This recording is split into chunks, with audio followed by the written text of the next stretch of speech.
Chers amis, quelle joie cette célébration que nous vivons en ce moment, une célébration un peu exceptionnelle. Plusieurs d'entre nous n'ont jamais vécu une célébration de consécration d'un autel, et nous le vivons. Et ça va porter des fruits dans notre communauté chrétienne. Avant de vivre cette célébration, je voudrais d'abord exprimer ma gratitude à M. Mirand, l'artiste qui a réalisé avec l'ébéniste l'ambon, le siège de présidence et l'autel. Et le remerciant lui, je voudrais remercier toutes celles et ceux qui poursuivent cette belle tradition de l'art sacré.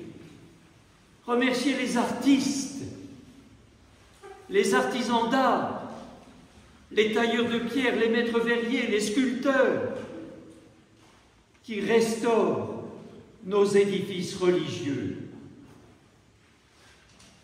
Le pape Jean-Paul II, lorsqu'il avait béatifié Fra Angelico, le patron des artistes, disait « L'art, quand il est authentique, a une profonde affinité avec le monde de la foi. » Merci, chers artistes, chers artisans d'art, chers musiciens, merci. Vous servez la beauté. Vous servez Dieu qui est beauté. Et ce monde, disait le Concile Vatican II dans son message aux artistes, ce monde dans lequel nous vivons a besoin de beauté pour ne pas sombrer dans le désespoir. Vous, les artistes, vous êtes les gardiens de la beauté du monde. Je voulais le souligner,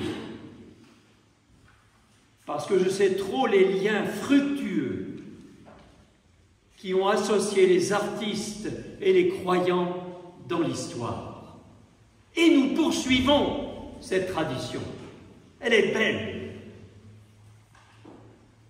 Après la bénédiction de l'ambon et du siège de présidence, l'autel va être consacré.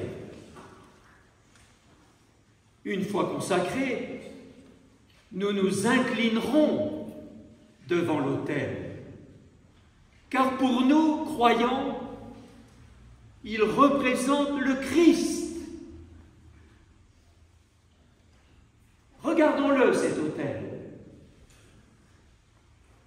Et ne nous lassons pas de le regarder. Regardons-le parce qu'il dit d'abord qui est le Christ et qui nous sommes. Cet autel nous rappelle d'abord, il est solide, il est ferme. Cet autel nous rappelle que le Christ est notre point d'appui, est notre roc. Et sa consécration nous fait découvrir une très belle liturgie. On commence d'abord par convoquer la cour céleste, les saints, pour qu'ils soient unis à nous dans ce grand événement de la consécration par le chant de la litanie des saints. Et puis, les reliques ont été déposées.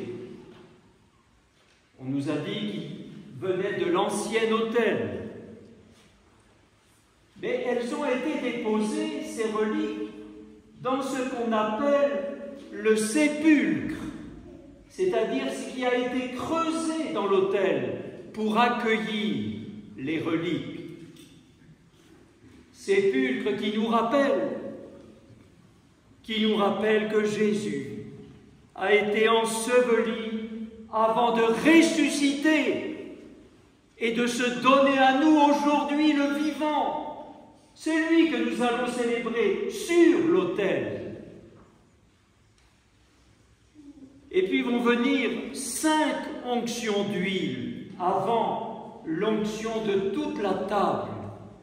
5 onctions d'huile qui rappellent les saintes plaies de Jésus, d'où jaillissent l'amour et la vie, où nous venons nous nourrir, où nous venons être réconfortés.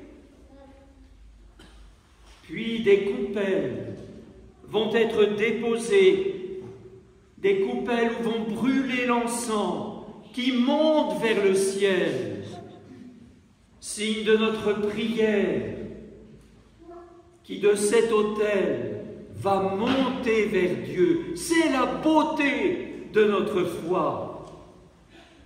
Puis l'autel va être habillé, illuminé, pour offrir au Seigneur le pain et le vin, qui par l'Esprit Saint deviendront corps et sang du Christ Jésus. Alors regardons-le bien, cet autel, parce qu'il dit qui est Jésus, il dit qui nous sommes, et puis aussi, cette consécration nous renouvelle, nous encourage dans l'espérance, l'amour et la foi. Je le dis à cause de ce magnifique évangile qui vient d'être proclamé il y a un instant, le chapitre 21 de Saint Jean, si beau chapitre, où il nous renouvelle dans l'espérance. D'abord, je souligne, chers amis, que c'est d'abord un acte d'espérance que nous posons ce soir. Nous osons croire, ici à la paroisse des Jalles et dans le diocèse de Bordeaux, nous osons croire que la communauté chrétienne, en ce début du XXIe siècle, continuera à se réunir ici. Sinon, ce n'est pas la peine. On perd l'argent. Mais nous croyons que la communauté continuera à se réunir ici et à célébrer son Seigneur avec un prêtre. Et je formule le vœu devant vous, chers amis, que dans quelques années, peu de temps, ce sera un prêtre originaire de la paroisse des Jalles qui viendra célébrer ici sa première messe. Je le demande au Seigneur. À bon entendeur, salut.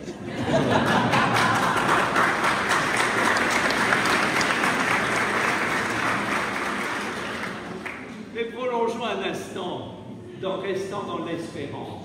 Prolongeons un instant. Le jour de cette multiplication des pains, chapitre 21, l'évangile d'aujourd'hui, qui est présent? Ils sont 7. 7 seulement, pas 12. 7. Il en manque.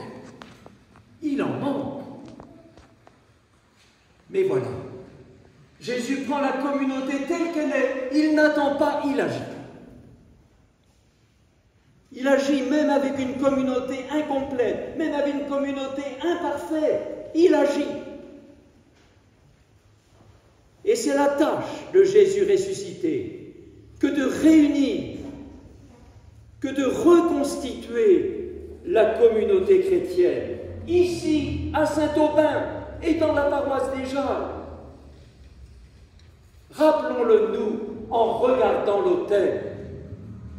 Il nous arrive parfois de déplorer telle ou telle chose de la vie de la communauté, telle ou telle lacune, quelques difficultés. Ça n'empêche pas Jésus d'agir. Il est là, il réunit. Il agit avec des disciples, vous l'avez entendu, fragiles. Ils viennent de subir un dramatique échec, une humiliation, des marins pêcheurs, revenir au port sans rien. C'est l'humiliation. Mais voilà, quelle délicatesse de Jésus à leur égard. Il ne se moque pas. Il n'humilie pas. Au contraire, il leur parle et les console. Sa parole nous relève, nous aujourd'hui. Sa parole nous illumine, sa parole nous fortifie. Je n'oublie pas cette maman célibataire qui a été baptisée à Pâques dernier. Elle était de la région du Médoc. Elle était menacée de chômage. Son fils était en crise adolescente. Et elle était à terre. Elle va au marché le dimanche matin et elle se dit, elle, une femme non baptisée, elle se dit, et si j'entrais dans l'église? Et là, en entrant dans l'église, alors que la messe était commencée, mais elle ne le savait pas, elle entend, si je traverse les ravins de la mort, je ne crains aucun mal, car tu es avec moi. Psaume 22. Cette femme entend cela comme si Jésus lui-même s'adressait à elle. Alors elle revient le dimanche suivant, et elle revient, et elle a été baptisée à Pâques dernier. Cette maman a été fortifiée dans sa mission d'époux, de maman, dans sa vie professionnelle. Elle a été remise debout. Voilà Jésus ressuscité qui agit et qui nous aide à retrouver espérance. Bénir cet embon, consacrer cet autel, c'est pour grandir tous dans l'espérance. Mais encore, continuons à regarder l'autel. C'est l'autel du sacrifice. Jésus est la victime et Jésus s'offre. Il s'offre, il aime jusqu'au bout. Ressuscité, il va poser une question à Pierre. Et je ne peux pas m'empêcher, frères et sœurs, de penser forcément à celui qui, cette semaine, va recevoir la charge considérable de successeur de Pierre. Une seule question. M'aimes-tu? M'aimes-tu? M'aimes-tu d'un amour total, définitif, inconditionnel? Et la réponse de Pierre est si belle, elle est difficile à traduire dans les textes parce qu'il y a deux verbes grecs. Mais la réponse de Pierre est belle. Oui, Seigneur, j'ai de l'attachement pour toi. Je t'aime de mon pauvre amour humain. Pierre sait bien qu'il est fragile, mais il sait surtout qu'il peut compter sur la présence du Seigneur, sur l'amour du Christ pour lui. Et cette assurance, nous aussi nous l'avons en nous approchant de l'autel, en regardant l'autel. Regarder l'autel et accueillir l'amour du Christ. En effet, où puiser la force de tenir dans nos engagements paroissiaux ou familiaux? L'autel nous le montre dans l'Eucharistie. Car ce que Jésus nous demande, d'aimer nos frères, d'aimer le conjoint, d'aimer les enfants, de s'inquiéter pour leur avenir, ce que Jésus nous demande, il nous le donne. Il nous le donne. Un papa me disait, avec beaucoup d'émotion, l'Eucharistie dominicale, c'est là que je viens puiser la force de vivre ma semaine. Tellement beau, tellement beau. En effet, comment tenir dans nos missions de conjoints, de parents, de professionnels, de prêtres, d'évêques ou de diacres, ou de consacrés? Comment tenir? La réponse est brève, elle est claire. Toi, suis-moi, approche de l'autel. Ce que je te demande, je te le donne. Un amour total, un amour pour toi.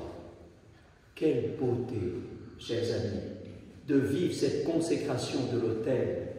Chaque fois que nous viendrons ici, regardons-le. Il nous fait grandir dans l'espérance, l'amour et la foi. Amen.